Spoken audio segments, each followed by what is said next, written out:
আসসালামু আলাইকুম।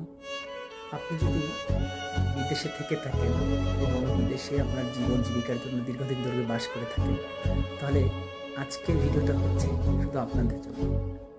আমরা যারা বিদেশে থাকি, আমাদের সবথেকে বেশি কোন কথাটা শুনতে হয়েছে? আমার মনে হয় আপনারা আমার এই কথাটার সঙ্গে একমত হবেন।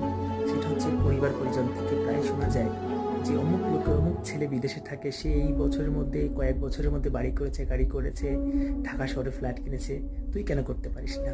এই কথাটা আপনারা কে কে শুনেছেন? কমেন্ট করে জানাবেন। কারণ অনেকের তো চাকরির ক্ষেত্রে পরিবেশ একও না হতে পারে, কারোর কোম্পানির মালিক ভালো হতে পারে, কারো হতে পারে নাও পারে, কারোর কাজের ক্ষেত্রে বেতন বেশি হতে পারে, কারো কম ক্ষেত্রে হতে পারে, যে কোনো ধরনের সমস্যা হতে পারে। কিন্তু আমরা যারা বিদেশে থাকি তারা প্রায় আত্মীয় স্বজন পরিবার পরিজনের কাছ থেকে শুনে থাকি যে তুই এত বছর বিদেশ থেকে তুই কি করলি? অমুক লোকের অমুক ছেলে গিয়ে এত টাকার মালিক হয়েছে, এত বাড়ি ঘর করেছে, এত ফ্ল্যাট কিনেছে, এত ব্যবসা করেছে,